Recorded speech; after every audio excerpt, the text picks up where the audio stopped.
by Miss Helen Christina Xavier is the 11th under Kizuna monthly lecture series. Let me introduce the speaker. Miss Helen Christina Xavier did her master's in applied psychology from Justice Bashir Ahmed Syed Women's College in Chennai. After completing her studies, she started a profession in psychology.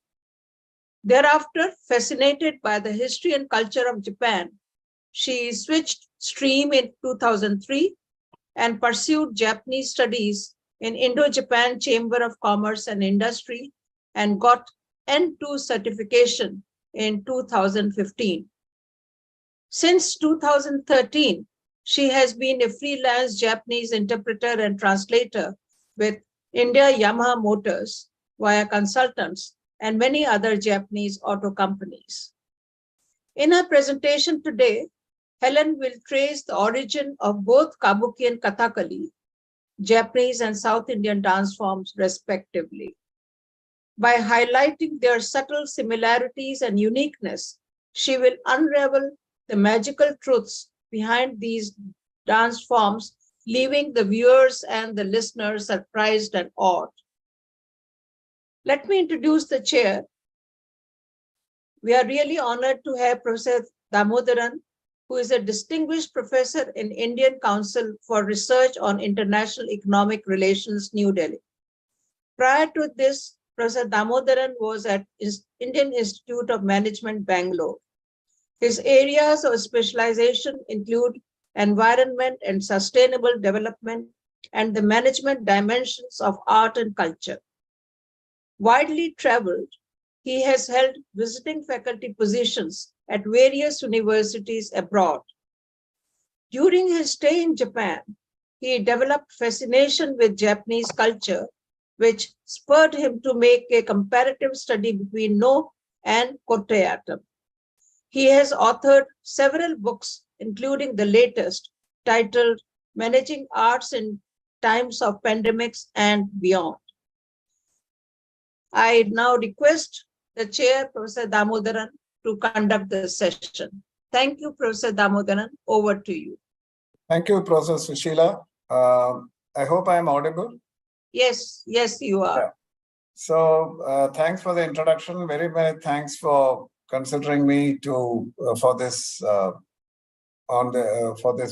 particular presentation as a chair. Now let me, without much ado, let me start with. Let me request Helen to start with the presentation. Over to you, Helen. Okay, thank you, sir. I'll start my presentation.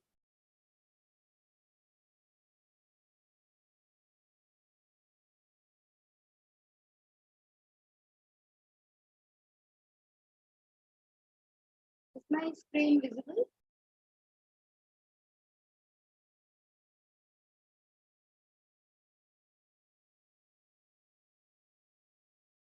Is my screen visible to all?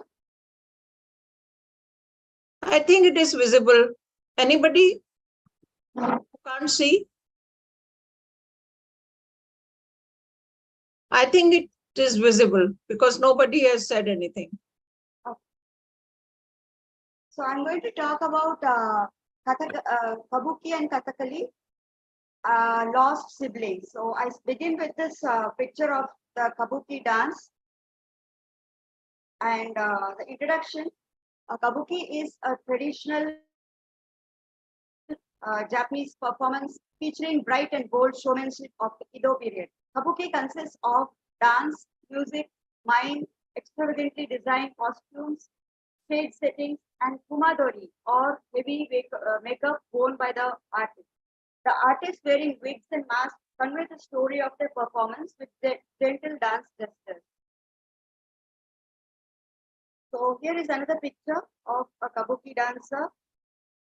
So the meaning of Kabuki. The etymology of the word Kabuki has two explanations. The first has to do with the kanjis of the word Kabuki. Ha means to sing. Hu means dance and ki means still. So putting it together, it's the ability to sing and dance. The other explanation speaks of the archaic reading of the word khatamukh, which was earlier read as kaburu. So kaburu is a verb, and when you make the verb as a noun, it becomes kabuki. It means leaning away. So the history of kabuki in 1603, kabuki was started by a group of prostitutes led by a young Miko. Miko is a young woman in the service of shrine named Izumono Okuni. She performed in several places in Kyoto and near dry Hamo River and helped raise funds for Izuma Taisha Shrine. The dance then was called as Kabuki Odori and was avant-garde. The target audiences were common, ordinary people who related to it. But the main feature of this particular dance was the titillating moves with lewdness and vulgarity. Izumo earlier performed Yayako Odori, which did not feature the vulgarity aspect. So here is the foundress of the Kabuki dance, so to say, Izumono Okuni. Okay, and the ban on women in Kabuki happened because of this very aspect of lewdness and because the prostitute status of the women. These were replaced by 12 to 18-year-old boys who were again male prostitutes, and they were called as Wakashu Kabuki. And they became famous throughout the Ukiyo pleasure districts in Kyoto and Osaka. But again, these have to be banned because the male audience ended up in really, very violent and bloody fights to acquire good-looking boys. So this was also banned. And later, Kabuki became the entire domain of adult male dancers who also performed female roles called as onnagata. In the 16th and the 17th century, the dance form was refined, perfected by the concerted efforts of many experienced playwrights, artists, and actors. So the golden era of Kabuki. But before that, Arogato, involving excessive hand movements in speech, was the rough version of Kabuki before the finer version came into being. But by the end of the 18th century and the beginning of the 19th century, marked as a golden era of Kabuki, a lot of variations were introduced. And these were the Jidai mono, or the historical play, Seva mono, or the domestic play, Haidan mono, or the ghost play, Shiranami mono, or the thief play. Okay, now we go on to the ancient stage settings. The prominent feature of an ancient stage setting was the presence of seri or siphon, which was a particular a platform on the stage. So this was actually in order to make the change of scenes, or probably for the appearance and disappearance of the actors. And then we have another important thing, which was primarily responsible for the change of scene, and that was called as the Mavari Butai, or the rotating stage. So this was about the ancient stage setting. And ancient stage setting also featured a lot of props and symbolisms which represented the nature. For example, they had fluttering linens which represented flowing water, and small toys suspended from rods and operated by men in black boots called kuroko. These people were supposed to be invisible, and the suspended toys actually represented flies and insects, and fans represented varied things like waves, winds, sports, tobacco pipes, and food. And now we come to the modern stage settings.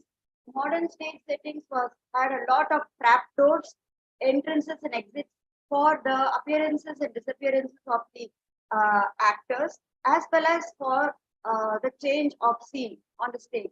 And the important feature of the modern stage was the presence of a place called as a hanamichi, which was an extension of the stage into the audience area. So this particular aspect was used for the magicians and the supernatural beings to gain entrance. And the ambience of the stage was rendered its rhythm by the traditional Japanese music. And the main music main instrument when it comes to the musical instrument was called as the shamisen, which is a 3-string instrument played with a plectrum or bachi. So the narrative Nagauta was sung with an accompaniment of shamisen along with the flute. And there was the characteristic sound, the background sound effects were created by striking 2 wood blocks against a wooden board. And these 2 wood blocks were called as kyoshi. Hidayu and other types of music, namely the narrative katarimono and the lyrical utaimono, were accompanied by shamisen. And the next one is the picture of the shamisen. Shamisen, this is the biwa and this is the joshigi. The musician, the geza or the offstage musician accord sound effects for rainstorms and wars. Handheld key announce the beginnings of the performance, and sure clappers were used when the artist assumed immovable, extravagant, complex trance-like mie poses. We will talk about the mie poses little later, and during these poses, semi-professional audience also perform the kategoe sound, which may be the words of encouragement or the names of the actors. So now we come to Kathakali. The origin of Kathakali is ambiguous. Some set the claim that the dance existed from the first millennium. Others say it existed from 400 years back. And the most acceptable theory is that it originated as a temple dance called Kuttiyatam in the 17th century. And the etymology wise, Kathakali is derived from 2 words. Katha means the story and Kali means the dance. And Kathakali is a form of dance storytelling. It's based on Puranas. Originally, it originated in the Kerala state in South India, and the stories of the Puranas were conveyed to the audience by intricate and still facial and hand movements, foot movements, music, and vocal performance. The hand movements of mudras were used to depict the symbols and the mood. So we have the mudras. These were used predominantly in all the Indian dance forms. And then the siblinghood, Kabuki and Kathakali siblinghood.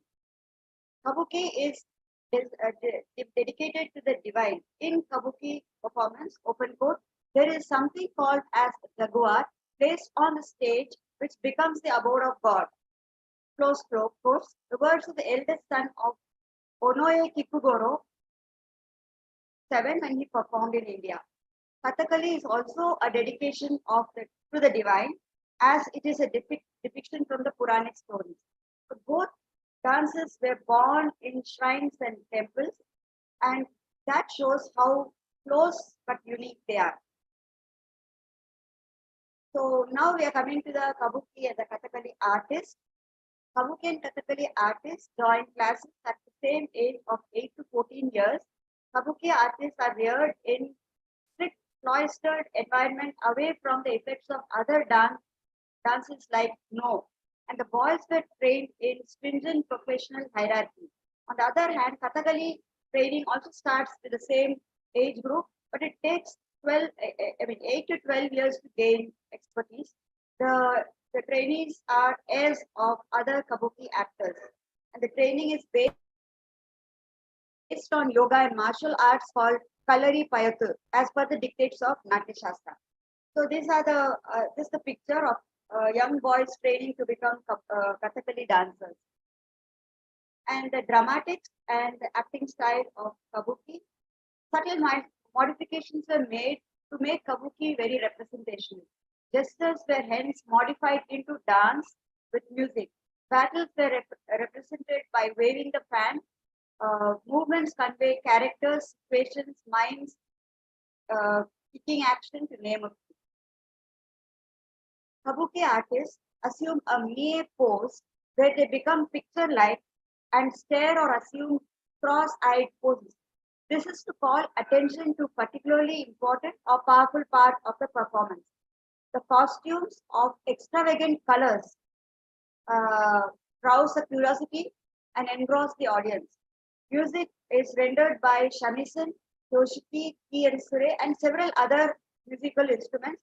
They bring energy into the performance and thrill among the audience. So this is the artist performing the mie pose, which is the complex trance-like pose, calling attention to a particular feature of the performance. And the dramatics and the acting style of Kathakali. Kathakali aims to uphold the Hindu tradition and embraces the concept of Nritya and Natya. So Nritya means pure dance and Natya means drama consisting of vocalization. Abhinaya refers to bhava or feelings and rasa or the sentiments. Natya Shastra emphasizes on facial makeup and color symbolism. The costumes, now coming back to Kabuki, costumes of the Kabuki actors range from simple to highly complex and stylized kind. Kimono worn at that time were designed in a very complicated manner and weighed about 50 to 60 pounds. The actors wore layers of kimono, which they would change instantly during the performance. Stage assistants would remove a layer of kimono deftly and instantly, with an eye on preserving the flawless beauty of the dress. This act was called as hiki no ku, which means the sudden change of kimono to reveal another one beneath. Now coming to Kabuki masks. Masks are a quintessential part of the Kabuki dance. It brings out and highlights an array of emotions and characters. The masks are made of wood, lacquer, cloth, and designed with sequins, feather, or gold leaves. Kabuki masks are of three types. Demon masks, which portray evil characters, ogre mask, which portrays large and powerful characters, and kitsune. Kitsune is fox mask, which portrays cunning and wily characters. So these are the masks which the Kabuki actors wore. And the colors in Kabuki, dominant colors used in Kabuki and their meanings. Red represents passion, anger, violence. Black represents evil, darkness, and death. White represents purity, honesty, and virtue. Gold, wealth, riches, extravagance. Green, freshness, youthfulness, and new beginnings. Now Kathakali. In Kathakali, the artists wear costumes which are apparently bigger than their size in bright, flashy colors that stand out. Masks are large, giving enough leeway for the expression of emotions. Emotions are conveyed by twitches, stretching and contraction of the facial muscles, and skilled eye movements. Actions and movements of the actors sync with the music and songs by backstage singers. The costumes of Kathakali are also very elaborate, colorful, and difficult to wear. A person skilled in dressing up the artist and in deciding the color scheme of the costumes, called Choti Karan, deftly uses the colors to highlight different characters. So this man is the Choti Karan who actually helps the artist to dress up and has an eye on the color scheme according to the character. So the costumes are very heavy. This is about Kathakali. The costumes are very heavy and hence they are worn only by seasoned artists. Costumes made by the craftsmen trained to make those particular costumes. There is a huge skirt suspended by starched cloth, and that complete ensemble includes the wooden jacket, wooden ornaments, specially designed wooden headdress called kirikidam. Kirikidam is a kind of divine crown, and the performer washes himself from head to before wearing it. So the colors and the meanings in Kathakali. I will just go through some of the main colors so that I don't take too much of time. Green represents noble characters. Red represents evil or devious characters. And green faces heroic and valiant characters. Red dots and lines on the cheek and red mush, red beard are all evil characters. So red is actually for evil and black is for forest dwellers, hunters and ordinary folks. And black with red patches are demons. Yellow are monks, mendicants and women. Shine or radiance or miracle or with orange, yellow and saffron symbolize noble women. Vellat Thadi. Yeah, Vellat Thadi means white beard, which means which symbolizes pious and virtuous conscience. So the Kabuki is commercial, and now we are going to the acting elements of Kabuki. It is commercial and based on pleasing the audience. So the entertainment appeal or the commercial appeal is more predominant in Kabuki. So the stature of the actors is highlighted with each play written in keeping in mind the special skill of the actors. Actors also modify the content as per their suitability so that their unique skills are highlighted. So Kabuki actors train in music and dancing to perform, and each of these actors are known by the house or gyago they belong to. Just akin to the Indian gharanas of the Indian families. The acting elements of Kabuki, the actors' expertise is acknowledged by them being elected to the Academy of Arts, which is one of the highest honors for any Kabuki actor. Okay. Now coming to the acting elements of Kathakali. Kathakali is all about graceful and articulate movements of the dancers. The muscular and the skeletal parts of the body are trained and made flexible for flawless poise and performance. The flexibility of the facial muscles are also very important for the characteristic facial expression. So here we have the Kathakali actor who is doing the performance. The acting elements of Kathakali. One of the interesting poses in Kathakali is Mandalasana, in which the actor assumes a square or rectangular pose with the knees protruding out, toes on the ground, and legs set apart. He moves around in this pose by moving his hands and arms in sync with the pose, and or diagonally. So the feet are placed 1 to 3 feet apart when adopting this pose. Hastas are deft and graceful hand movements. So this is the Mandalasana, where they stand in a squarish manner, and this is the depiction of the Hasta, the hand movements. So the Kabuki background of actors and funding. Kabuki actors hail from lowest, poorest, and the disparate classes. The funding of the performances depended on the theatre owners, and the funding also covered the income of the actors. Affluent people funded the performances through donations and sponsorship over a long period of time, and the artists signed contracts only when the funds were ready. Social status of Kabuki and Kathakali actors. Kabuki actors sign up for large firms, which gave them the opportunity to work for various theatres, hence aiding them to become stars. And also, they are commercial in nature. They have a commercial appeal also. They have to be very careful about it. Whereas on the other hand, Kathakali actors live in temple and offered their learning of the dance to the divine and sought no glory or fame. For recognition of Kabuki, Kabuki was declared as the intangible heritage possessing outstanding universal value, or Kenchona Kuhenteki Kachi by UNESCO in 2005. In 2009, it was listed as UNESCO representative list of the intangible cultural heritage of humanity. Jinruino Muke Unka Isan no Daihyo no Chiranjo.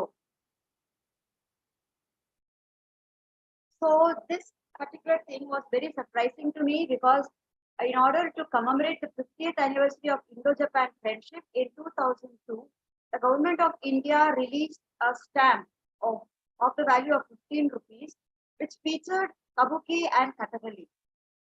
And in return, the Japan government did return the favor of by releasing a stamp of 80 yen featuring the Taj Mahal.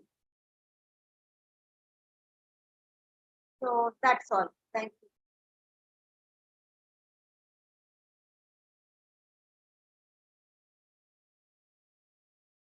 Yeah, I have finished. Thank you, Helen. I think you kept the time, kept within the time limit. I think you could have had another 5 minutes. But anyway, that's very precise kind of a presentation. Now, I think I'll open the presentation to questions or queries from the audience. May I request the audience to respond, or you have any queries to Helen? Please go. Please come forward. Please on your mics. Are there any queries? Please identify yourself. Yeah. Yeah. Yeah, my name is Saudamini. I am a friend of Helen. She invited me. It's very interesting to know these two dance forms have such similarities. Still, they are distinct. One question, like, is it practiced by women also, or only men-oriented art form? No, Is it which dance are you talking about? both? I want to know, like, in Kathakali as well as Kabuki, whether is it mostly men do or women also participate? When I was actually doing the research, I found that in the case of Kathakali, in the present time, women have been allowed Okay. to do the dance. But again, I think it is very rare. That's the feel I got. And most of the men are of the Nair class. Okay. And other men are also there, but the main predominant, the famous ones are the Nair class they are the fighter class. Okay. Yeah. And about Kabuki? Kabuki was also like Kabuki, as I told you, they were not high class people. They were actually people from the lowest, poorest sections of the society. That is one thing. Another thing is that, as I told you in the presentation, Kabuki was started by a woman, but later women were banned because the woman who started the Kabuki dance was a prostitute. Okay. So that was banned in that particular Edo period by the shogun of that Edo period. So right now Kabuki is performed only by men. Okay. Yeah. Yeah. Thanks. Even that is a similarity between the two. Yeah. Okay, thank you. Any other question, please? Yes, Professor Damodaran, can I ask? Yes, please. Helen, thank you for a very nice presentation. I have two questions. Just now you mentioned that women were banned from participating in Kabuki even though they started. But then you said that even the boys, they were also prostitutes. Yeah, they were young prostitutes in the sense their ages were very young, right? They were 12 to 18-year-old boys. So suppose there are women of the same age, 12 to 18, I mean. No, women of all ages were banned. But male prostitutes were allowed. Male prostitutes were not allowed. The whole thing is that the women were, the person who started was a prostitute, and everybody who did, all the women who did the Kabuki dance in the beginning were all prostitutes only. They were the shrine women who used to do a lot of things for the shrine to gather money for the shrine. So they were actually prostitutes. And the young boys who replaced them were very young and they were prostitutes. But after the performance ended, there used to be a bloody fight where people hurt each other and used to get severely wounded. My second question is, Helen, that these Kabuki actors, you said they came from poor families, disparate families. Yeah. So if they were so poor, I mean, did elite, because Kabuki is so popular in Japan, if the actors are from such poor background, so do you think it was looked down upon at one time during Edo period or something? Yes, Kabuki was looked down upon at a certain point of time. But after it gained fame among the, what can I say, among the ordinary people. A lot of, once the adult male actors started taking it up, they started thinking about how to make it more appealing to all classes of people. And that's why I had also mentioned that in the 16th and the 17th century, there was a lot of variation which came into it, a lot of contemporary aspects were adopted. In Edo period, there were 4 distinct classes. Warriors were there, then merchants. So which class did the Kabuki actors belong to? The lowest were the merchants, right? They belong to that category. That is my assumption, because I have been looking for which class they belong to. I have found things which are very general, like the poorest class and the lowest class, but not the name of the class is not mentioned. So what I deduce it, like if you go deeper into this merchant class used to equal the samurais in terms of their monetary power. So the samurai had the tendency to keep everybody under them. And the merchants, since they had the tendency, they had the power to equal them, the merchants were kept relegated to the lowermost rung. They were merchants, but they were not high-class people. They were lowermost rung. So according to me, from all the research which I did, my conclusion is that they may actually come into this merchant class, which are the lower class people, and who were interested. These boys had been interested in the Kabuki, so they must have taken over the Kabuki. Because but there is a contradiction, Helen. You said they were very poor. The merchant class was not poor. Yeah, I'm talking about the previous, before the merchant classes came in. Okay. Yeah. Thank you. Any other question? This is Professor George from Jawaharlal University, Japanese Studies. Actually, I was listening to her presentation. Of course, when we compare Kabuki and Kathakali, there may be some similarities, but both, according to my opinion, both belongs to different category, different level of art forms. Okay. So whether we can compare it, first of all, Okuni has come out to the street to perform Kabuki as a counter reaction to No performance. You know that No is No is actually high level art form of Japan. Yes. Which was only for the high class people. Okay. Yes. So a reaction to that, only Okuni came out to the street and started dancing, which is afterwards called Kabuki. Okay.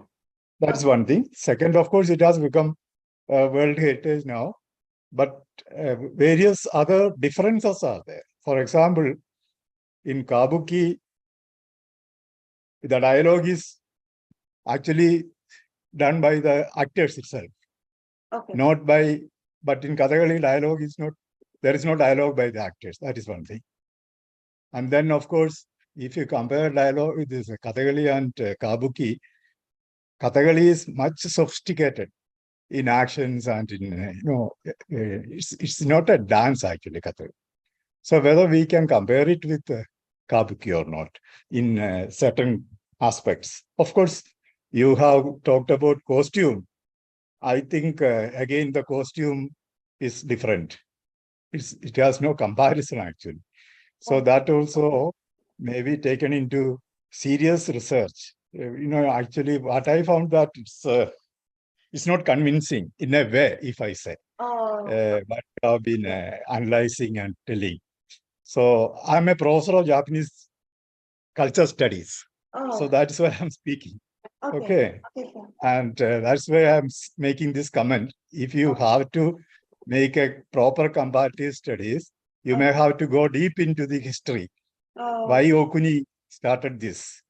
That is one thing. The reason, the reason why she started. And then it was meant for the uneducated, but the rich merchant class. They are not very educated, but rich merchant class of Genroku period. Genroku period is the period in Japanese history where the commoners' art forms flourished. And whereas Kathakali is a temple art form, high-level art form. It was not, open to even high caste people, except, even the what is that? The so-called caste system. Many of the people were not allowed to see Kathakali. And no was the same position in Japan earlier. No. That's why Okuni came out and started this particular art form, which can be enjoyed by the ordinary people who are not very educated, but they have the money because they are the merchant class. And I think Professor Sushila Narsimhan pointed out that particular point when she asked the question. So maybe, of course, and you said that Kudiyatam is not a dance form. It is a drama. It's the oldest drama. A very different. It's the oldest theatre drama. form. It's not dance. It's a drama. It's not done. It has got 2,000 years. What's a history, and the only existing Sanskrit drama in India. Okay.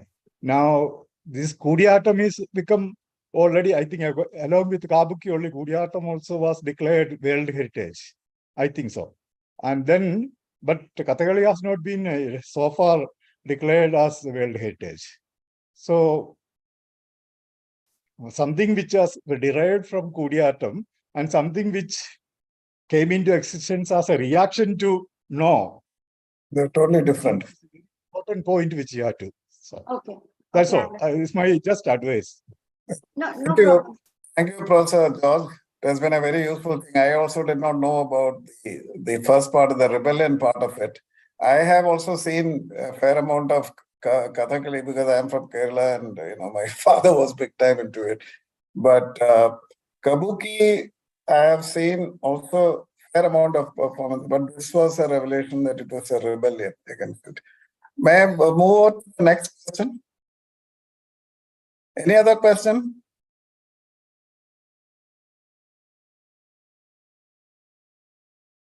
Okay, I think we are almost coming to 3:40. It's already 3:45, 43. Now, if there are no further questions, Professor Jain, would you like to say something?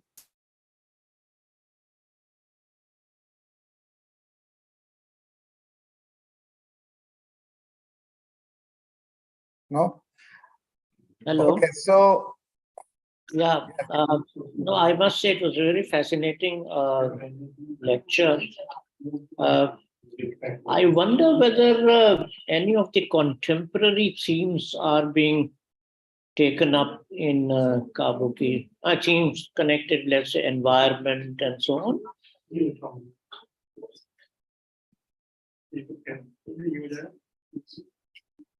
Helen, would you like to answer that? I didn't hear the question properly. There was some problem. No, his question was, are any contemporary themes taken up in Kabuki? In Kabuki, they do take up contemporary topics also. Like they keep with the how do I say? They keep with the they preserve the how can I say that? Actually, Seva Mono, you said Seva Mono. Seva Yeah. Mono is actually contemporary. Yeah.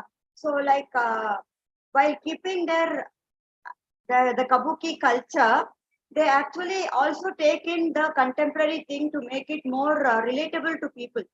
Exactly. Exactly. And are there any foreign influences in Kabuki? Not in Kabuki, but in Kathakali, yes. Kathakali, okay. In Kathakali, there are foreign influences. Kathakali also has. Sorry, sir. Yes, please. Yes, explain Kathakali. No, Kabuki has only the folk tale part of thing, but they don't take any foreign influence or foreign folk tales or anything like that. But Kathakali does that. Kathakali has dances which pertain to Shakespeare and such topics, foreign topics, but not Kabuki. Okay, thank you. Thank you. Yeah. Any other question? Okay, if there are no further questions, can I raise a few comments, Helen? Yes, please, Damodaran, please. Yeah, I think on the whole, there is one question to Helen. Say, in the case of No, which I studied more, there are 5 schools of performance.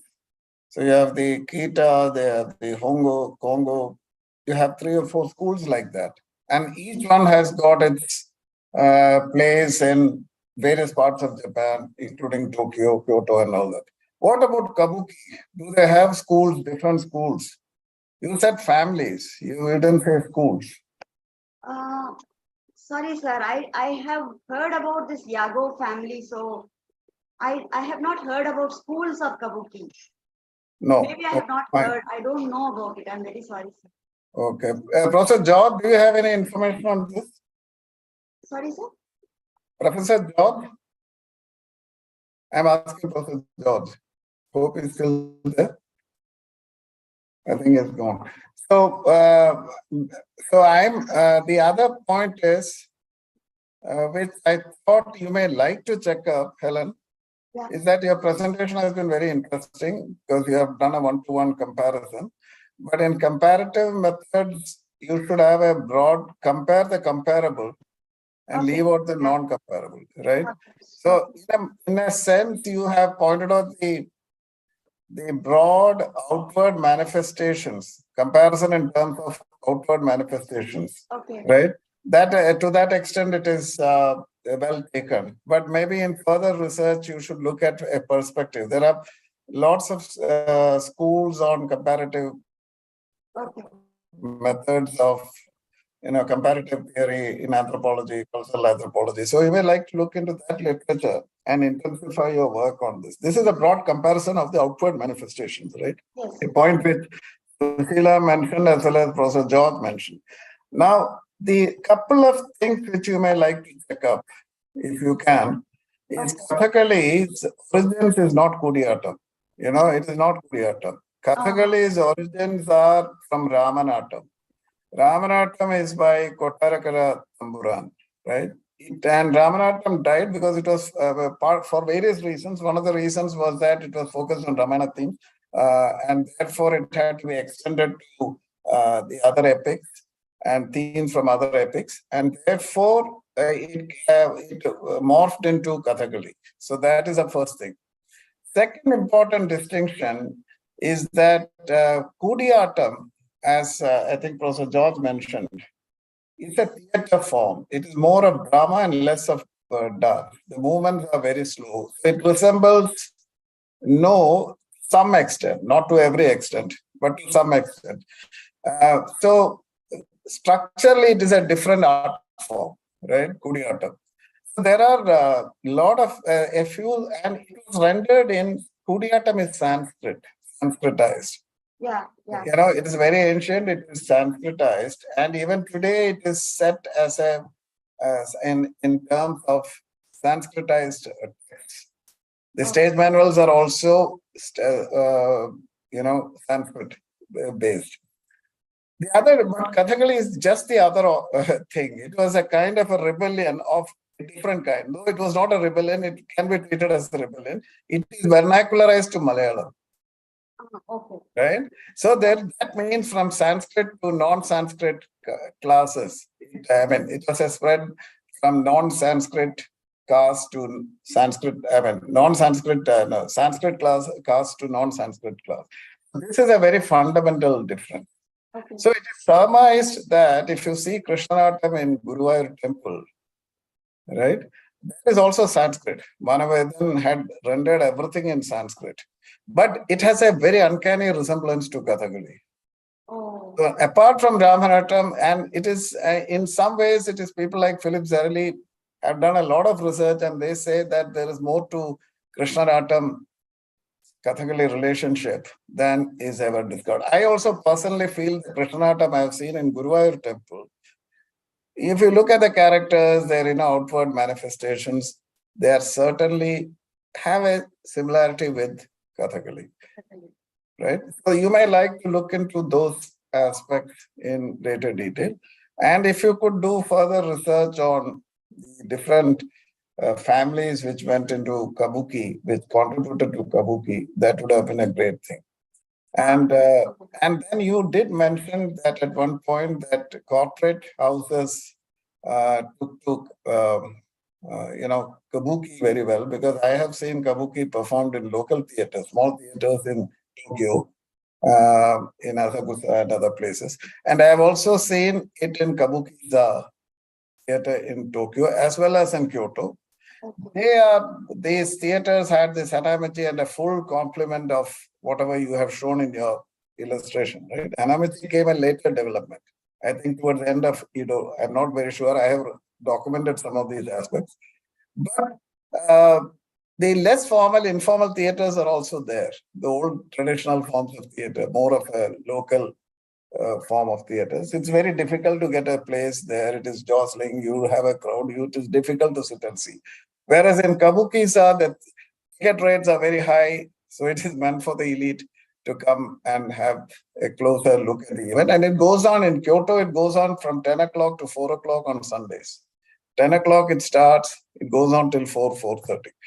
Kabuki-sa also, theater in Tokyo also has long, very elaborate rendering and acting. So these are some of the aspects that you may like to look into. But on the whole, it's very interesting that you came out with some nuggets on Japanese history and the Edo period. And corporatization is one of the reasons because corporate houses started. If you look at Kabuki, it is not run by government. It is run by, corporate. Companies are running it, actually.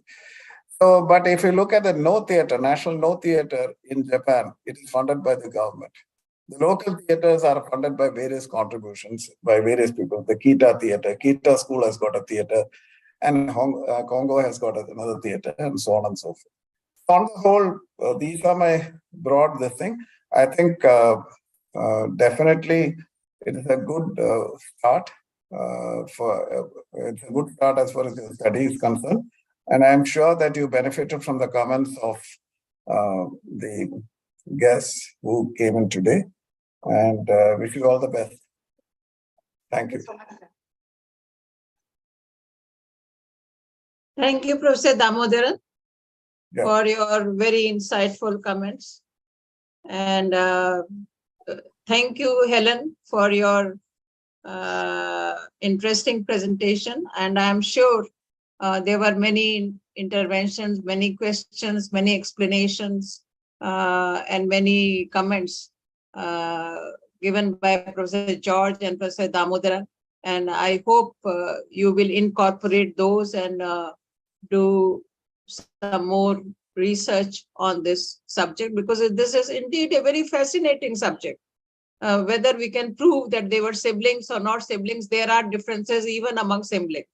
So you can, we can call them siblings, but at the same time, try to convince the viewers and the listeners. So thank you very much, Professor Damodaran, having you as the chair. And thank you very much for, thank both of you for your interest in Kizuna activities. And I'm happy that now we are also having, Helen is a very young scholar and she has taken interest in our Kizuna activities. And I hope you will join our program regularly. We hold lectures regularly on monthly basis. So on behalf of Kizuna India Japan Study Forum, I thank all other participants who have been able to join us from Japan, from America, and from India via Zoom and listen to our lecture today. Thank you so much. Thank you. Thank you. Thank you, Professor Damodar. Thank you. Thank you. Thank you so much, Professor Sushila. Thanks. Thank you, Helen. Thank you, Helen. Thank you. Thank you, ma'am. Thank you for your effort. Thank you very much.